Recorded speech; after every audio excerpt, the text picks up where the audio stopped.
Hello दोस्तों, मेरे YouTube channel PCM by Sunil sir में आपका स्वागत है। चलिए आज हम लोग रक्त का पहला भाग, दूसरा भाग, आज हम लोग आए हैं तीसरा भाग। पहला भाग और दूसरा भाग आप लोग को बता दिए। अब हम लोग पढ़ेंगे रक्त का तीसरा भाग। तो रक्त के तीसरा भाग में हम लोग पढ़ेंगे आरबीसी, डब्ल्यूबीसी और प्लेटलेट्स के बारे में। तो उसमें आपको बताए थे आरबीसी की संख्या कितना होता है, भाग 2 में आरबीसी की संख्या, डब्ल्यूबीसी की संख्या, प्लेटलेट्स की संख्या। अब हम थोड़ा डिटेल पढ़ते हैं, आरबीसी में क्या क्या होता है, डब्ल्यूबीसी में क्या क्या होता है और प्लेटलेट्स में क्या क्या होता है। तो चलिए हम लोग आज देखते हैं ये। तो सबसे पहले आरबीसी, आरबीसी को हम लोग क्या कहते हैं, रेड ब्लड कार्पल्स या लाल रक्त कणिका। इसको एरिथ्रोसाइट भी कहा जाता है। इसको क्या कहा जाता है, एरिथ्रोसाइट। अब देखिए आरबीसी का जो आकार होता है, आकार कैसा होता है, गोल होता है। आरबीसी का जो आकार होता है कैसा होता है, गोल होता है।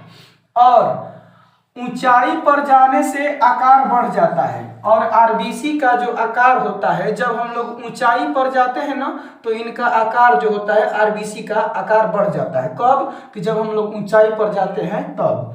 तो ऊंचाई पर जाने पर इसका क्या होगा, आकार बढ़ता है। और इसमें लाइसोसोम नहीं होता है। आरबीसी में लाइसोसोम नहीं होता है। आरबीसी में क्या होता है, लाइसोसोम नहीं होता है। आप लोग जानते हैं, आपको कोशिका में पढ़ाए हैं लाइसोसोम के बारे में।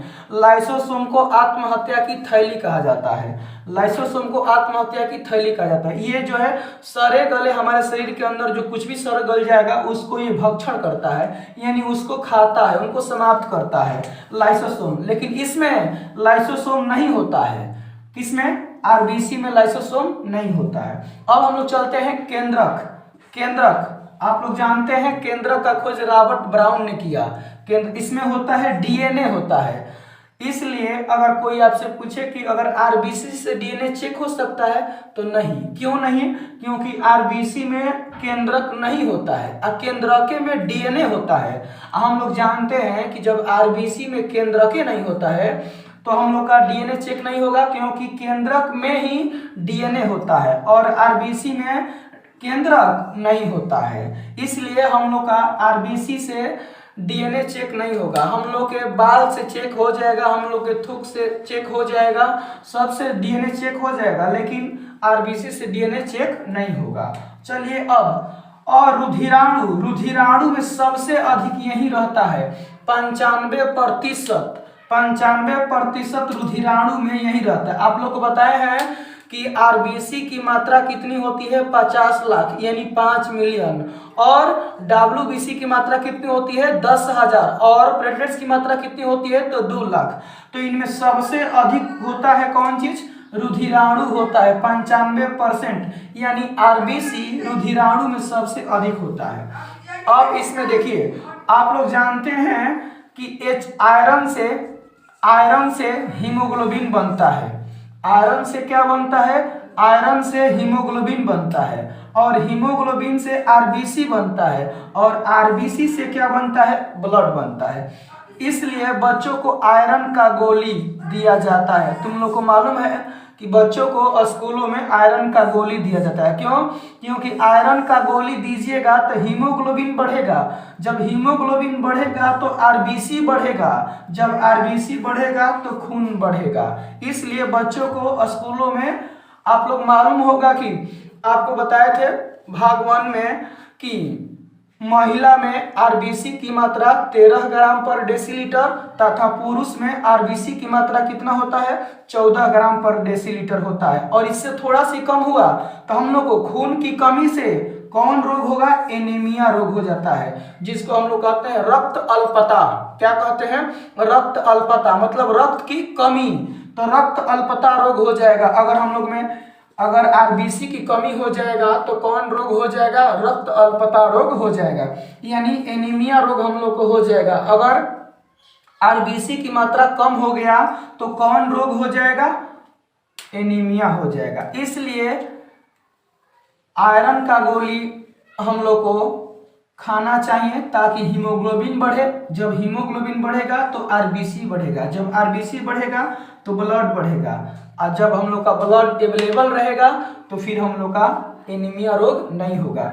अब जानते हैं इनमें अगर हम लोग की आरबीसी अगर 50 मिलियन है, 5 मिलियन अगर है हम लोग का आरबीसी, यानी 50 लाख है, 50 लाख या 5 मिलियन है, तो हम लोग का शरीर एकदम एक्टिव रहेगा, हम लोग थके हुए महसूस नहीं करेंगे, हमेशा हम लोग फुर्तीला। यानी आरबीसी की मात्रा अगर 50 लाख हो तो हम लोग एक्टिव रहेंगे, एकदम फुर्तीला रहेंगे। छोटे बच्चों को देखें एकदम इधर उधर कूदते रहता है हमेशा, क्योंकि उसमें आरबीसी की मात्रा 50 लाख के आसपास होती है, इसलिए उन लोगों का शरीर एकदम एक्टिव रहता है। और हम लोग कहते हैं कि एकदम देही भरिया रहा है, इसका मतलब क्या हुआ कि उसमें आरबीसी की कमी है। लोग कहते हैं कि हम सीढ़ी पर चढ़ते हैं तो हमारा शरीर या पैर दुखने लगता है, इसका मतलब यह क्या संकेत दे रहा है? इसका मतलब संकेत दे रहा है कि आप में आरबीसी की कमी है। तो तुरंत आरबीसी का चेक करवाना चाहिए कि आप में आरबीसी कितना रहना चाहिए।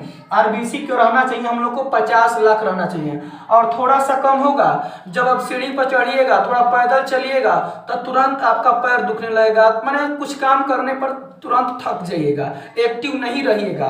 तो इसलिए आरबीसी की मात्रा 50 लाख, कम से कम 50 लाख होना चाहिए, और कम हो जाएगा तो हम लोग को एक्टिव, हम लोग का शरीर नहीं रहेगा, हमेशा कुछ ना कुछ दिक्कत परेशानी शरीर में होती रहेगी। तो हम लोग पढ़ लिए आरबीसी। अब हम लोग चलते हैं डब्ल्यूबीसी। डब्ल्यूबीसी जिसको हम लोग कहते हैं व्हाइट ब्लड कार्पल्स, और इसको ल्यूकोसाइट के नाम से भी जानते हैं।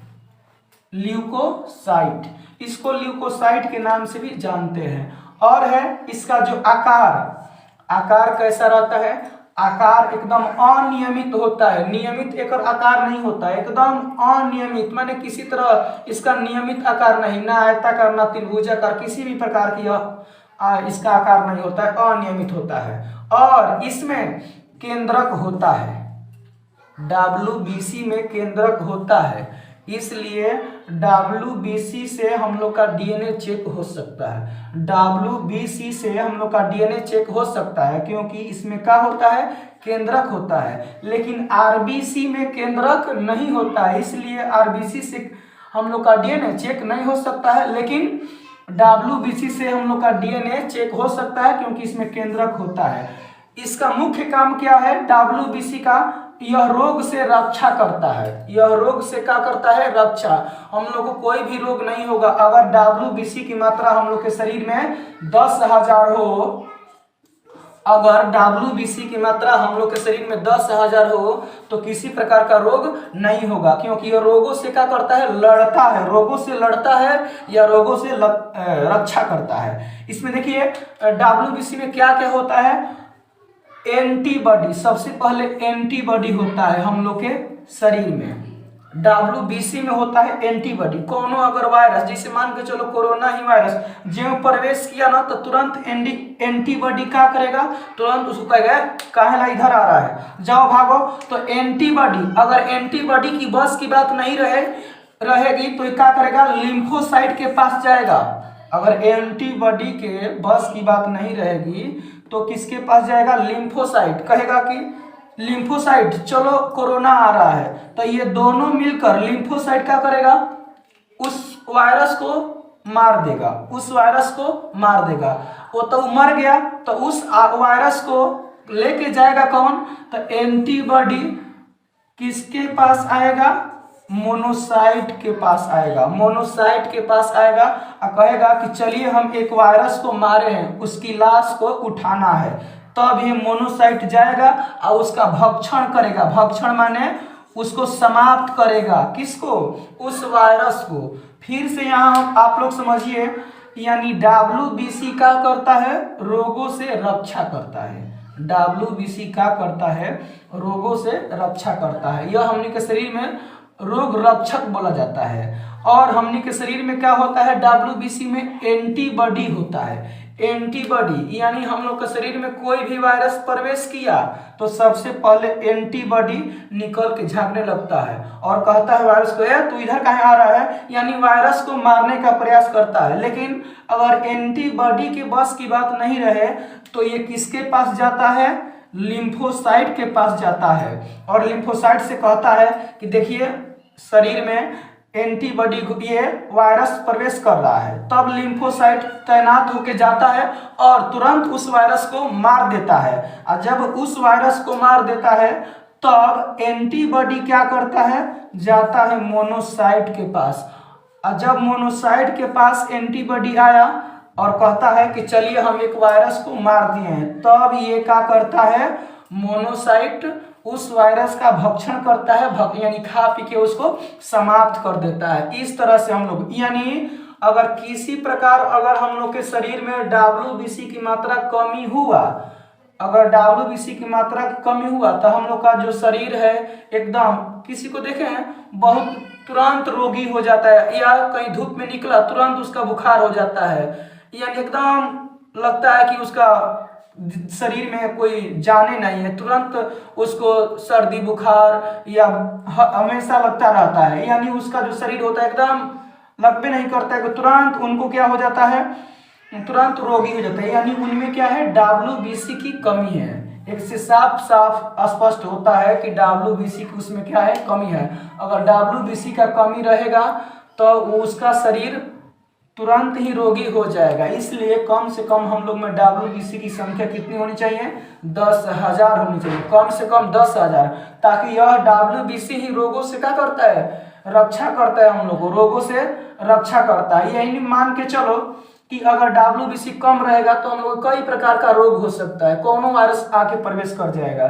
तो लेकिन दो गो रोग है, कभी कभी किसी का HIV या एड्स हो जाता है ना, HIV या एड्स या कैंसर हो जाता है तो लिम्फोसाइटें ही मर जाता है। जब लिम्फोसाइटें मर जाता है तब उस वायरस को मारेगा कौन, एंटीबॉडी की बस की बात अभी नहीं करती है, तो वह जल्दी ठीक नहीं होता है, क्योंकि लिम्फोसाइट ही क्या होता है, मर जाता है। ये HIV रोग और ये कैंसर रोग ये बहुत खतरनाक होता है, क्योंकि ये लिम्फोसाइट ही मर जाता है। जब लिम्फोसाइटें मर गया तो उसमें उस वायरस को मारने वाला कौन है, और एंटीबॉडी की बस की बात नहीं होता है। तो ये रोग दोनों क्या होते हैं, बहुत ही बड़ी खतरनाक होते हैं। अब इसमें हम लोग देखते हैं कि ये जो है WBC अगर कम इसकी संख्या होगा तो वह व्यक्ति रोगी हो जाएगा, उसके शरीर में किसी प्रकार का जान, और कहीं भी बाहर घूमने जाएगा तो तुरंत उसको सर्दी बुखार हो जाएगा ना। कोई कहता है कि सतवासल है, तुरंत ये उसका सर्दी बुखार हो जाता है, हमेशा रोगी रहता है, हमेशा जब भी यह कहता है तब बीमार है, इसका मतलब उसमें WBC की कमी है, तुरंत उसके WBC को चेक करवाना चाहिए। अब हम लोग प्लेटलेट्स के बारे में पढ़ेंगे। प्लेटलेट्स को हम लोग बिंबाणु भी कहते हैं। प्लेटलेट्स को क्या कहते हैं, प्लेटलेट्स को बिंबाणु भी कहते हैं, बिंबाणु। इसका आकार कैसा होता है, इसका जो आकार होता है उत्तल लेंस के जैसा होता है। एक आकार कैसा होता है, उत्तल लेंस के जैसा होता है। इसमें भी केंद्रक नहीं होता है, इसमें भी केंद्रक नहीं होता है, यानी प्लेटलेट से भी DNA चेक नहीं हो सकता है। यह क्या करता है, तो शक्ति प्रदान करता है, शक्ति देता है, यह शक्ति देता है, यह शक्ति प्रदान करता है। अगर मान लीजिए आपका प्लेटलेट्स 2 लाख से कम है तो आपको तुरंत 1-2 घंटा पढ़िएगा तो तुरंत आपको नींद लगने लगेगा, खाली कॉपी का पेज उलटिएगा या पाना तो आपको नींद लगने लगेगा, आप में शक्ति नहीं रह जाएगा। 1 घंटा 2 घंटा पढ़िएगा फिर आप सो जाइएगा, क्योंकि आपका जो प्लेटलेट्स है बहुत कम है। प्लेटलेट्स अगर कम से कम 2 लाख हो तो वह आदमी का होता है बहुत लंबे समय तक वर्क कर सकता है, बहुत लंबे समय तक वह स्टडी कर सकता है, पढ़ाई कर सकता है बहुत। इसलिए ये अगर स्टूडेंट की बात की जाए तो प्लेटलेट्स को 2 लाख होना बहुत जरूरी है, नहीं तो फिर स्टूडेंट को फिर जीवन ही बर्बाद हो जाएगा अगर प्लेटलेट्स कम हो जाएगा। तो इसलिए प्लेटलेट्स जो है स्टूडेंट के लिए बहुत जरूरी है, क्योंकि उसको स्टडी करना होता है 2-3 घंटा कम से कम ये नहीं कि केवल पाना उलट दिए 10 15 20 मिनट 1 घंटा हो गया तो उसमें समझ जाओ नींद लगने लगा, कोई शिकायत करता है तो इसका मतलब क्या है, उसमें प्लेटलेट्स जो है उसका कम हो गया है। यह शक्ति प्रदान करता है। कोई कोई व्यक्ति है जो 8-8 घंटा 10-10 घंटा बैठकर पढ़ लेता है, क्यों? क्योंकि उसमें प्लेटलेट्स क्या होता है, बहुत ज्यादा होता है और उसके जो स्टेमिना होती है, स्टेमिना यानी काम करने की शक्ति बहुत अधिक होती है। थोड़ा सा भी कम हुआ तो हम लोग को कई प्रकार का शक्ति बहुत कम हो जाएगा। यह प्लेटलेट्स सबसे कम किस रोग में हो जाता है? डेंगू में। डेंगू की बीमारी में यह प्लेटलेट्स बहुत कम हो जाता है। जब यह प्लेटलेट्स कम होगा ना तो आपको चलने का इच्छा नहीं करेगा, आप चल नहीं पाइएगा, कोई आपको बांह पकड़ कर लेकर जाएगा दूसरे जगह हॉस्पिटल वगैरह में, समझ जाओ। तो इसमें प्लेटलेट्स क्या हो जाता है, बहुत कम हो जाता है। किस रोग में? तो डेंगू रोग में प्लेटलेट्स बहुत कम हो जाता है। यह प्लेटलेट्स को प्रभावित करता है, इसलिए लोगों को चलने का मन नहीं करता है। अब देखिए, अब इसमें अगर ये सबको आरबीसी, डब्ल्यूबीसी और प्लेटलेट्स को बढ़ाना है तो आपको गिलोई पीना चाहिए, एलोवेरा, फल खाना चाहिए, दूध खाना चाहिए। अगर आपको दूध में अगर बकरी का दूध मिला तो सबसे अति उत्तम होता है बकरी का दूध, लेकिन बकरी का दूध आजकल कहाँ मिल रहा है। अगर बकरी का दूध मिल गया तो बहुत अति उत्तम होता है, यह प्लेटलेट्स को बहुत जल्दी बढ़ा देता है, समझ जाइए। अब हमेशा फल का प्रयोग करना चाहिए, दूध हो सके, बकरी का दूध सबसे अति उत्तम होता है लेकिन मिलता नहीं है, ताकि यह और पढ़ने वाले विद्यार्थियों के लिए तीनों जरूरी है, आरबीसी, डब्ल्यूबीसी, प्लेटलेट्स। अगर तीनों नहीं रहेगा तो फिर पढ़ने वाले स्टूडेंट का जिंदगी बर्बाद हो जाएगा, इसलिए ये तीनों रहना क्या है, जरूरी है। आप लोग जानते हैं कि आरबीसी क्या करता है, आरबीसी एक्टिव रखता है, ये हम लोग को फुर्तीला रखता है, और डब्ल्यूबीसी क्या करता है, तो ये रोगों से रक्षा करता है, किसी प्रकार रोग नहीं होने देगा। और प्लेटलेट्स क्या करता है, तो ये शक्ति प्रदान करता है, ये हम लोग को अधिक समय तक स्टेमिना को बनाए रखता है। ये सब का काम है। इसलिए जो क्या बोलते हैं उसको, जो स्टूडेंट हैं, जो पढ़ने वाले विद्यार्थी हैं, उन लोगों के लिए बहुत तीनों जरूरी होता है। यानी हमेशा हम लोग को फल का यूज करना चाहिए, दूध का, ताकि हमारा जो प्लेटलेट्स है बढ़ा रहे और किसी प्रकार का हम लोग का रोग न हो। इसलिए हम लोग को हमेशा इन तीनों का ख्याल रखना चाहिए। तो यह आप लोगों को कैसा लगा कमेंट बॉक्स में बताएं, और हमारे इस channel PCM by Sunil sir को लाइक, सब्सक्राइब एंड कमेंट करें।